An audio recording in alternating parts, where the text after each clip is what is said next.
Martin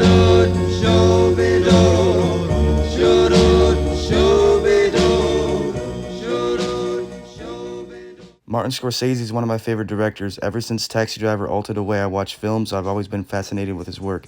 Most of his films orbit religious themes and, ironically enough, glorify criminal lifestyles. But as we all know, Scorsese doesn't shy down at presenting dramatic downfalls to go along with it. He'll play around with genres like comedy and horror, but few can make a gangster epic like Scorsese. My singular word review for Taxi Driver would be life-altering with a dash, which makes it one word. But anyways, Taxi Driver is the film that changed the way I watch films. It probably has the best main character in all of cinema, arguably, of course.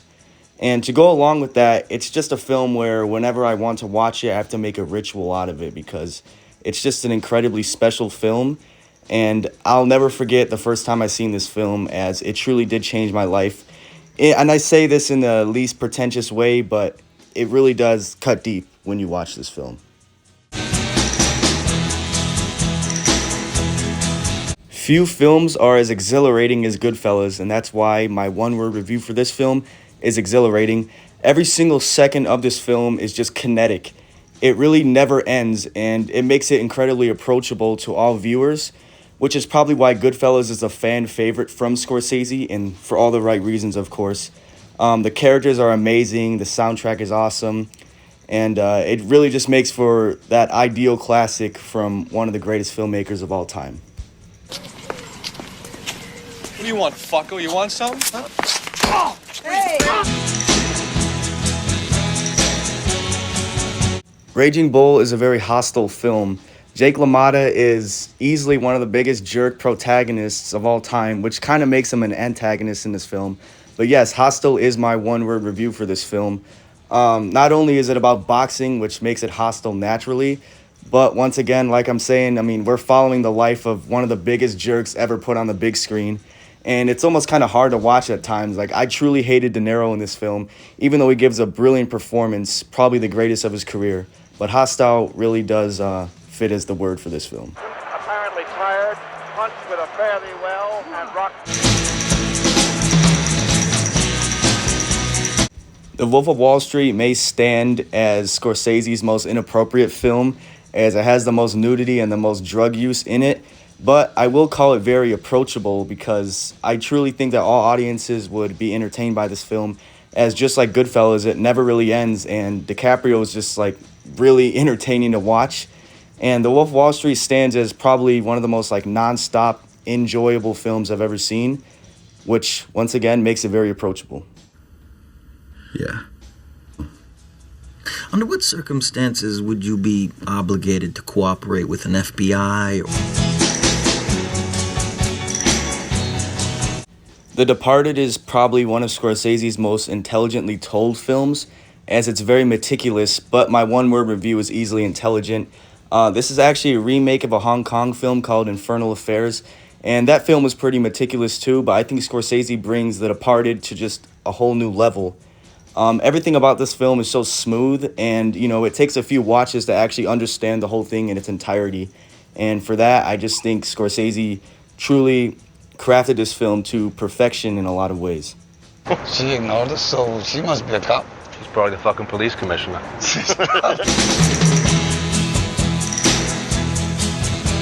The Last Temptation of Christ is a very eye-opening film, and I say that as someone who isn't very religious, but every time I watch this film, it really makes me feel something spiritually, and I give all the credit to Scorsese's power in his filmmaking here.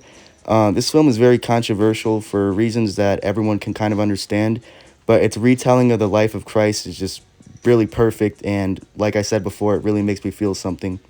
And for that, I appreciate this film endlessly. My one-word review for The Last Temptation of Christ would be eye-opening once again. A hunger went away.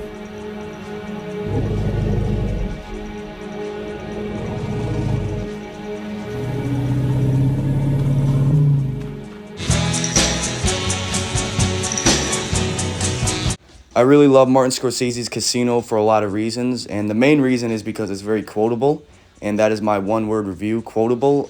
There's a lot of lines that just kind of stick with you, and I challenge anyone to watch this film and not repeatedly say a line over and over again once it's over.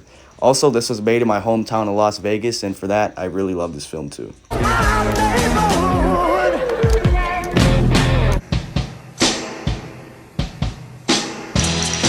Silence is a film of faith and sorrow, but my one-word review would be slow burn. This is probably Scorsese's slowest film, as you kind of gotta absorb into the story, but once you're in, you can't really get out, because Scorsese's power here, as he kind of merges into a very mature storyteller, is just unmatched. And I think Silence is a very underrated film too. So for people who like Scorsese but haven't seen this film yet, I strongly recommend it. Just go in expecting something a little bit slower, but just as powerful.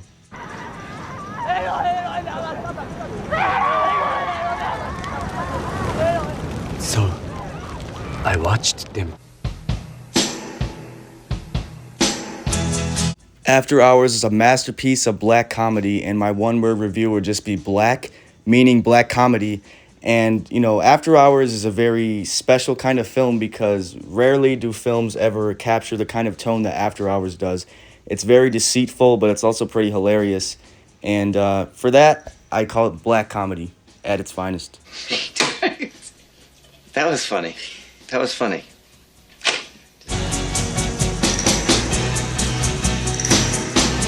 A lot of people may feel very easily intimidated by The Irishman's 3.5-hour runtime, but I'm here to tell you it's a very meticulous film. Meticulous is my one-word review because The Irishman is a very smooth film that starts and never ends, and I mean that truthfully and literally. But I do not want to ask anyone to shy away from this film, as you can easily absorb into it, and it's a great historical epic. It's just doing a job to make some extra money. Yeah. Putting this place out of action. Putting this place out of The King of Comedy is probably Scorsese's most lighthearted film. There's little to no violence, although the use of guns is kind of, needed in every Scorsese film. So never mind what I just said. But anyways, this is probably Scorsese's funniest film too, which is why my one-word review is funny. Didn't talk about you. Talk about me, as a matter of fact. Well, he must have said something about me. He didn't say anything about you. What's he gonna say about you after what you did in the car last night? Now, as corny as this may sound, my one-word review for Killers of the Flower Moon would be still, as in Scorsese still got it. Because when I went to the theater and watched this, I was kind of blown away by the fact that an 80-year-old Scorsese can still be making masterpieces like Killers of the Flower Moon. It's a very powerful film, which is probably his longest film, actually, even compared to The Irishman, but I truly recommend it to everyone.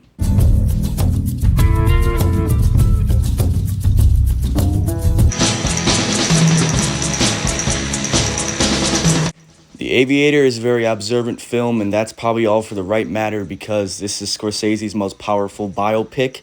And DiCaprio is brilliant, even though he probably played Howard Hughes much too young. This film is just very memorable, with one of Scorsese's most memorable scenes ever. And once again, I do think this film is yet another underrated Scorsese film. And to anyone who's seen the original Scarface or knows of Howard Hughes, this is a must-watch film. Letty built a birdhouse once. Shutter Island is a very distinct Scorsese film. It's not a lot like any of his other films in his filmography.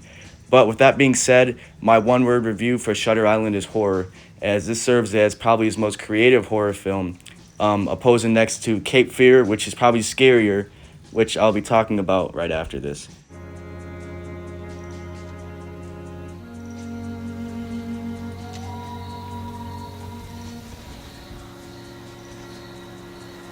Remember when we stayed in the cabin in the summer, Teddy? We were so... Cape Fear is a massive fan favorite in the filmography of Scorsese. It's a very menacing film, and De Niro's performance is great. It's a brilliant remake from the 1960 classic starring Gregory Peck. But my one-word review is scary because, for all the right reasons, De Niro is just insane in this film. And Cape Fear has a tone that just really never lets go of you. Daddy used to handle snakes in church. Granny drank strychnine. I guess you could say I had a leg up, genetically speaking.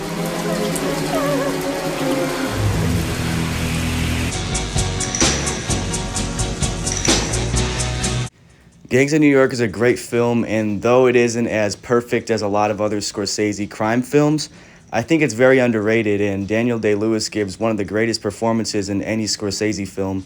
There's a lot of action, and it's very entertaining, yet it doesn't behold the same power as, say, Goodfellas or Casino, but it's a very essential viewing, and, it takes place in 1860s New York, which is a very different landscape, and it's a very exciting change, in my opinion. Plague us no more, for let it be known that the hand that tries to strike us from this land...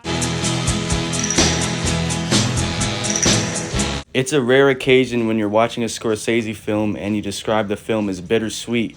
But what's even more rare is when you call it romantic. And The Age of Innocence, even though it's kind of deceitful, it's a very romantic film and it deals with themes of love and loss. So for that reason, I'm going to call this film romantic. And Daniel Day-Lewis is once again great, as he always is in every single one of the films that he's in. Did Mr. Beaufort really have such a bad time of it when he wanted to remarry? No one wanted to give him an inch. Perhaps because he'd already taken so much. Speaking of rare occasions, what's even more rare is when you see a Scorsese film with a female protagonist, which is why I'll describe Alice Doesn't Live Here Anymore as a film about womanhood. And I think Ellen Burstyn is really great in this film, and this is one of the more underseen Scorsese films, but with that being said, it's very powerful, and it's actually pretty underrated. And I'm going to say that a lot here, not only because I'm a Scorsese fan, but because I'm a big believer in the fact that he's really never made a poor film. I like your singing. Thank you. Within Scorsese's brilliant filmography, nothing is more underseen and underrated than Kundun. And I'm going to call Kundun a very underseen film because it really deals with a lot of powerful themes and it's a great historical drama, yet no one seems to talk about Kundun for some reason. And for that, I really want to just get everyone out there who hasn't seen this film to watch it. I think The Color of Money is a solid drama, and Tom Cruise and Paul Newman have a decent chemistry here, yet I want to call this film forgettable as it is the most forgettable Scorsese film. And every time I see it or think of it, I just think I should probably see The Hustler, which I've never seen yet, but hopefully I do soon and one day. But to go along with that, I truly think that, it's a pool film. It's probably one of the greatest pool films, but it doesn't have that much else going for it.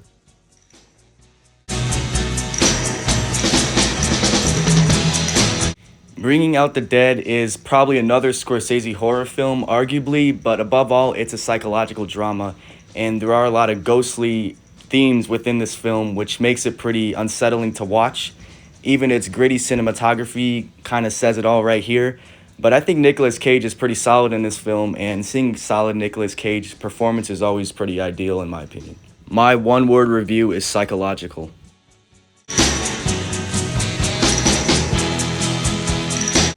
Hugo is a children's film, but above all, it's a homage. That's why Homage is my one-word review for Hugo.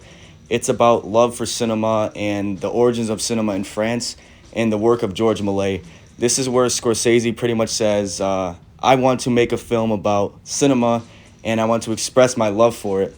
So here it is, disguised as a children's film.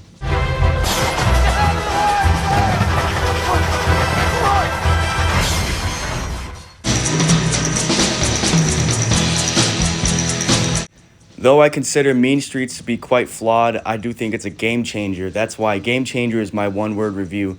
Without Mean Streets, no one would ever correlate the Rolling Stones with mobster music.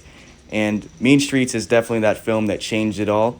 So if you ever want to praise Scorsese for changing the mobster genre, this is the film that ties it all back in.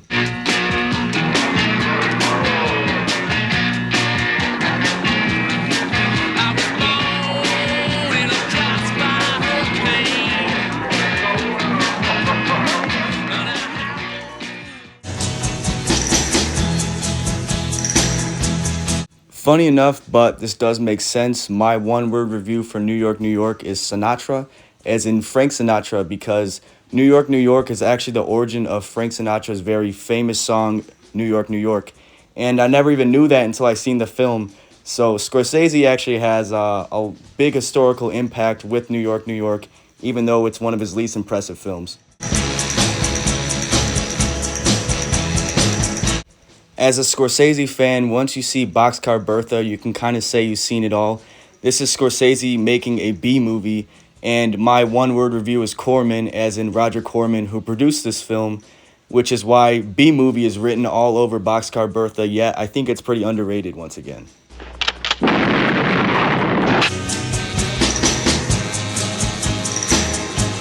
New York Stories is definitely not one of the best anthology films, yet Scorsese has the best segment, which is why I'll describe this film in one word as superior.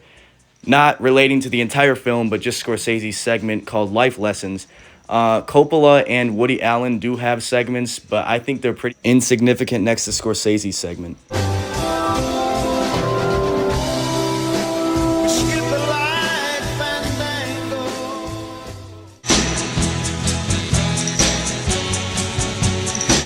Technically, this is Scorsese's worst film, yet it's actually pretty good for a debut. This was made in 1967, which started it all for Martin Scorsese. My one-word review is kind of funny, but it's Ford, as in John Ford, because the most memorable part of this film is a conversation about John Ford's Stagecoach, which is actually a pretty good scene, and it's technically Scorsese's first best scene in his entire career. Thank you guys for watching. In a way, finishing all of Scorsese's film is actually pretty depressing, but there's a lot of documentaries I still have to watch, and I hope Scorsese makes more masterpieces to come.